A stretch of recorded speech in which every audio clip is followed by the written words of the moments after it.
pays first, Medicare or other coverage? Hi, this is Kathy Bukowski. I'm the owner of CB Health Insurance and the CB Health Insurance YouTube channel. Welcome to our channel. Today's video, I'm going to answer that question. But first, if you're new to our channel, don't forget to subscribe, hit the little subscription, and then of course hit the little bell because you'll be receiving notifications when we release future videos, which is about 2 times a month. And don't forget to give us a thumbs up if you like the video, tell your family and friends. Now on to today's video. Who pays first, Medicare or other insurance? Well, let's first talk about what's other insurance. What could possibly be other insurance? First of all, group health insurance, right? That could be one thing. Individual policy. Somebody could have an individual policy. You can have Medicare, or Medicaid. You could have retiree benefits. You could have COBRA. You could have VA or Tricare. So these are all other types of health insurance programs. And the question is, who pays first if you're on another plan? So let's start with group health insurance. Group health insurance, a lot of people are still working and they're eligible for Medicare. And the question is, who's going to pay first? Should I sign up for Medicare? Well, here's the rule of thumb. If you are turning 65 and you work for a company with less than 20 employees, they count total employees, full-time and part-time, Medicare is primary. So you need to go sign up for Medicare. Your health insurance plan is secondary.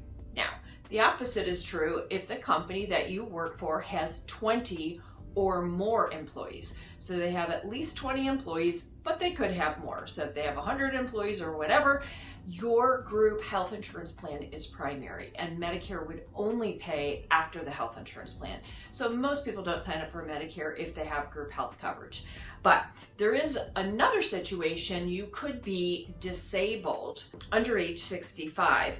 And if you were working, but now you're on disability, there's a different rule depending on who's primary, because some people are still on the health insurance plan, actually qualify for Medicare, or a spouse could qualify for Medicare. So somebody is working full-time, but their spouse gets on Medicare.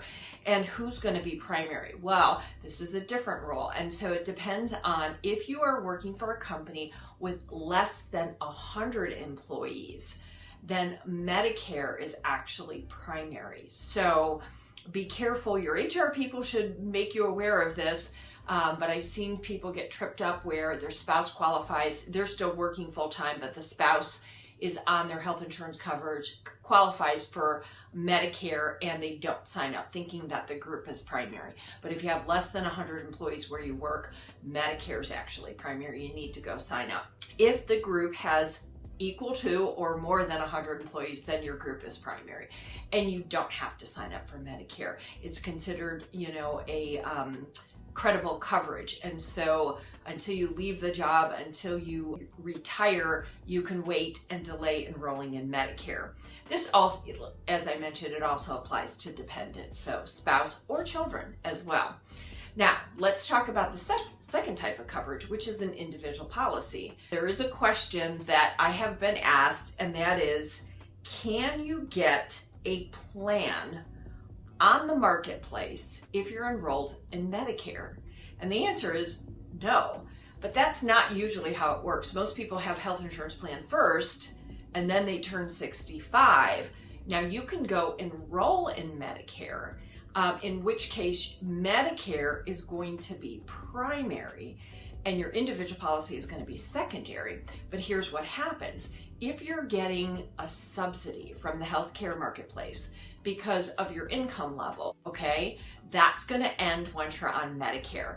If you're over 65, you're going to have to pay the entire premium. So most people don't do that. They drop the coverage and they go buy a supplement, Part D drug coverage, or they sign up for a Medicare Advantage plan.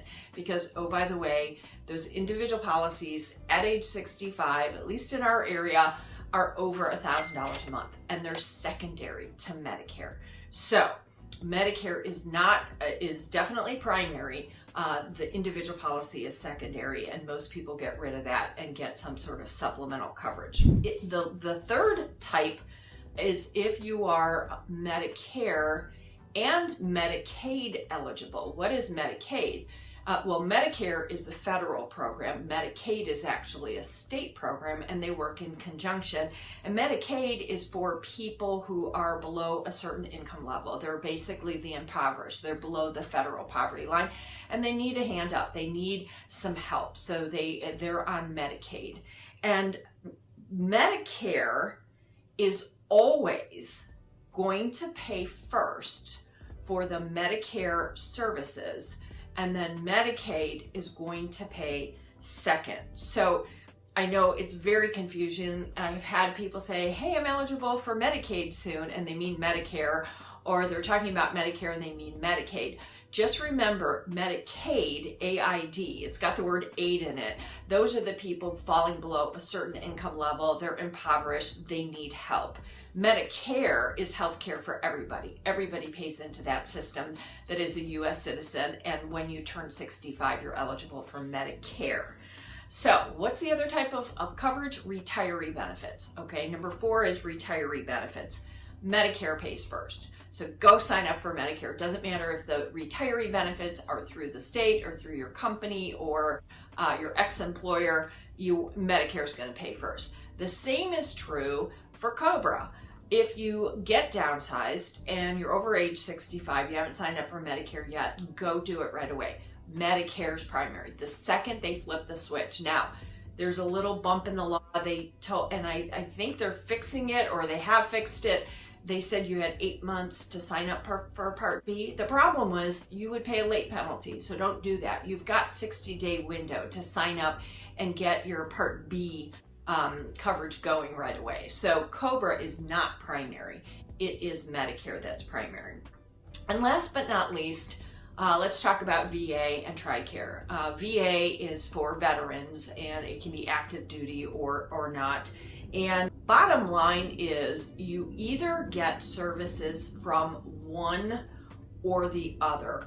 So if you're a vet and you're eligible for VA health insurance, health care, you can go to the VA hospital, but Medicare is not going to pay. You can go outside of the VA hospital, Medicare will pay, but Medicare will never be a secondary insurance to the VA. So what most veterans do is if they do qualify for VA and they go to the doctor in the hospital through the VA, the Veterans Hospital, many of them, well, first of all, you have to sign up for Medicare, because if you're anywhere outside of VA or can't get services there, if you go to any hospital, you will have no coverage, right? So most people sign up. It is recommended that you sign up for Medicare A and B. Some people, so that they have the option to go to a different hospital, will buy a supplement or do something like that. Okay, but it's not both. One doesn't pay over the other. It's one or the other. And in the case of Tricare, it's a little, depends on the type of Tricare. I'm not an expert on this, but there's active duty Tricare and there's Tricare for life. But there's a couple of other situations and scenarios that are kind of unique that don't apply to everybody. If you are diagnosed with end-stage renal disease, for example, ESRD, or if you're part of an Indian health plan, Native American Indians do have a plan. These are all situations that, if you want to learn more about this, fill out the form in the link below. We will send you a guide for free that's published by CMS, Centers for Medicare and Medicaid, and it literally says who pays first. And it outlines this. It's a 15 page guide, and it gives references, phone numbers that you can call if you need more information. So we hope you found this video helpful. Who pays first? Is it Medicare or other insurance? And it really depends on the type of insurance. So please feel free to share with family and friends. Until next time, this is Kathy Bukowski, the owner of CB Health Insurance.